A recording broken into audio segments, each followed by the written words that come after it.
is Dr. David Kyner. Is that microphone on? Yes, it is. I got some handouts. I'll give them to you now.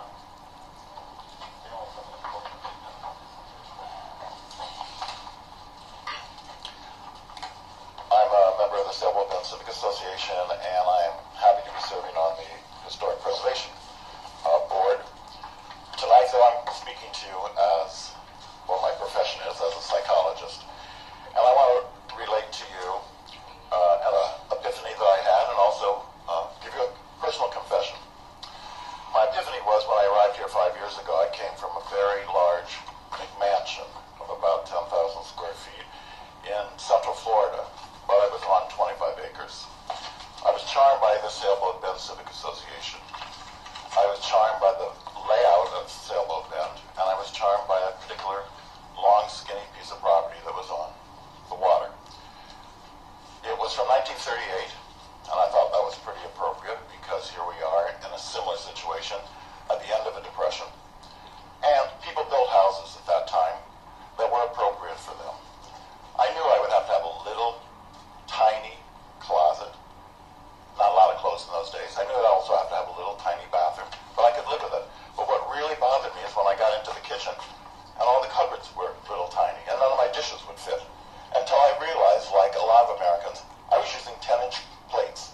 I look back in the 1920s and 30s, people had 8 to 9-inch plates. Why? Because they didn't think they had to eat every single thing that was on the plate and fill it up bigger and bigger, as we have done. What this tells me as a psychologist is the new criteria for bigness is to fill up the entire piece of property. Had I chosen to do that on my own property, you would be looking at maybe a 20,000 square foot piece of property. So wrong for Sailboat Bend. Here's the problem. As a psychologist, I tell you, when we all know what a mean is, we all know what a median is. But when you look at the distribution, by only looking at the highest points or the lowest points in the historic Sailboat Bend area, you soon move the mean all the way out to the tails of that bell curve, whether it's on the high end or on the low end. And here is the mistake. To repeat over and over again, we have this example of a very high house, this example of a very massive house, and we are going to now pull the mean all the way out toward one of the other of the tails.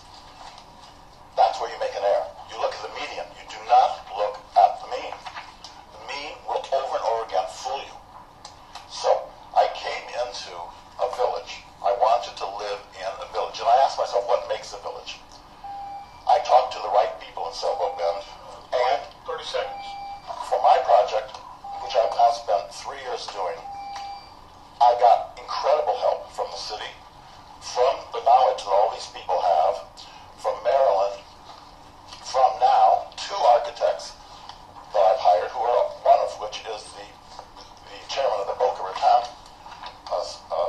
HPD, and now 2 archaeologists. I discovered I was on a midden. So there we go. All of this can be accomplished, but you have to do it the right way. I am a happy camper living in Sailboat Bend.